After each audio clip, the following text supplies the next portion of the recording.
with evidence, with a remarkable video.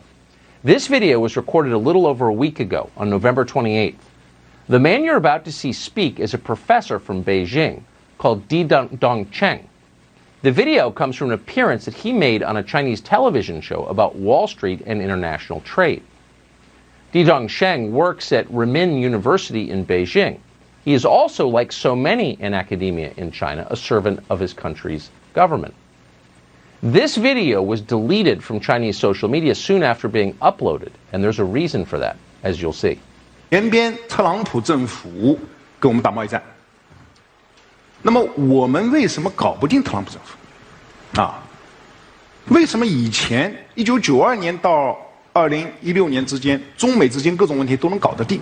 是不是？大家发现没有？所有的危机，不管是银河号事件，还是炸大使馆，还是撞了飞机，所有事情全部是床头吵架床尾和，2个月之内搞定。什么原因？啊，这儿我抛出一个可能又要是暴论了，就是因为咱们上边有人，啊，就是我们在美国的权势核心圈啊，我们有我们的老朋友。There's a lot of garbage floating around the internet right now, a lot of fake things. That video is real, and those subtitles are accurate. We checked today with 2 different Chinese speakers and confirmed that. What he just said, what you just read on the screen, tells the story. This is as close to a smoking gun as we have ever seen. Quote, "We have people at the top of America's core inner circle of power and influence." According to the man you just saw, that has been true for decades. So who are these people, and how many of them work in our media and in our government? Well, he didn't say precisely. At one point in the video, he described a Chinese agent working as a vice president at, quote, a top Wall Street financial institution. I can't say more, he explained, without making political trouble. Di Dongcheng did tell his audience that one agent in particular was especially useful, and he goes on at some length about her. He describes her as an American who's lived abroad for many years, who is now a Chinese citizen. And this seems to baffle him a little bit. The Chinese government doesn't allow dual citizenship. Why would they? Why would anyone? Di Dongcheng seems pleased that the U.S. government is foolish enough to allow it. He explains that this American agent, who lives at least part of the year in Beijing, helped the Chinese government with a propaganda operation in the city of Washington in 2015. And he goes on to describe that in some detail. The Obama administration was easy to manipulate, he suggests. They helped. The Chinese had many friends among the Obama people. The problem came when Donald Trump was elected. After that, he says, everything changed.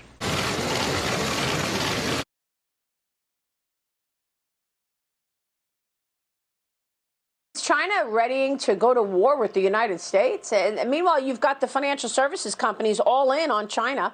Goldman Sachs going to acquire 100% of its securities firm there. What China wants to do, Maria, is dominate and control the Asia-Pacific region, which they have made some real progress at the expense of the United States. They are the most rapid-growing military in the world. They have a very strong economy. They're in a technology race to control the advanced technologies of the world. They want to dominate and control the world and change the international order, but they want to do it without having to fight a war. And they want to avoid that war, but they will use their military to bully, to intimidate, and if necessary, go to conflict if necessary. But they are, given the success they have had and the progress they've made avoiding conflict, that's really where they are.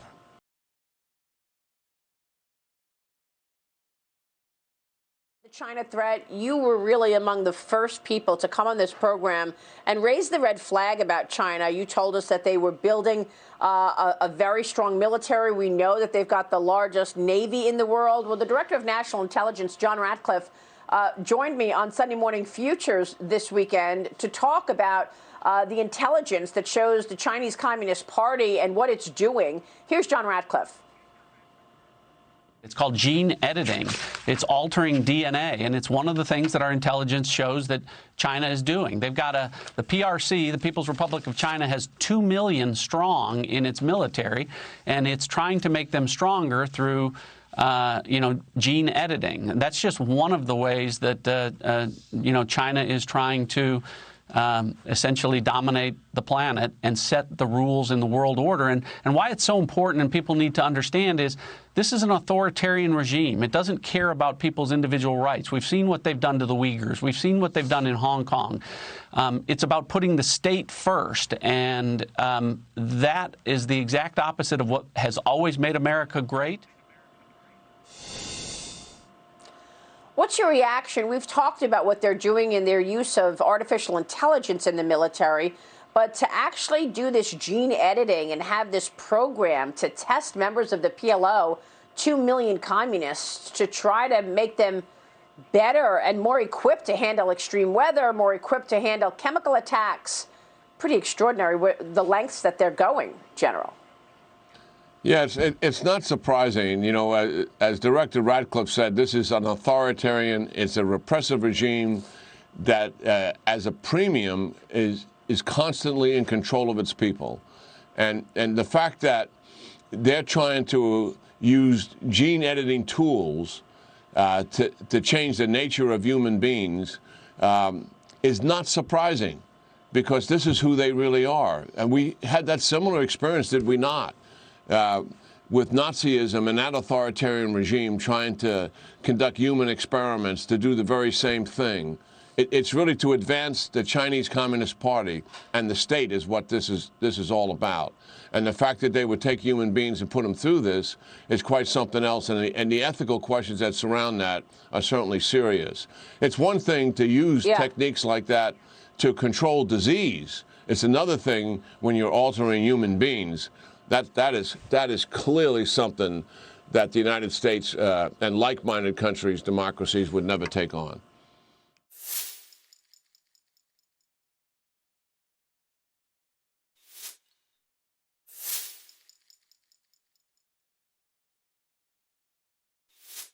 Director of National Intelligence John Ratcliffe is sounding the alarm on the threat he believes China poses to the United States.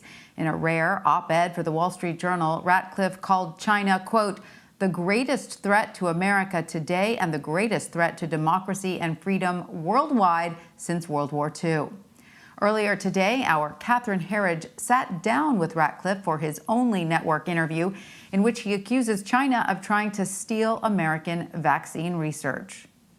Talk about the earliest days of the pandemic. Does the intelligence show that the Chinese president made the call to minimize the threat of COVID-19? The intelligence shows that the Chinese Communist Party's senior leaders, including President Xi, were aware and lied to the rest of the world about what they knew and when they knew it about COVID-19.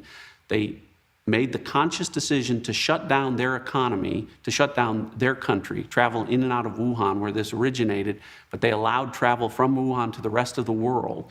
They knew that, and they've taken advantage of that.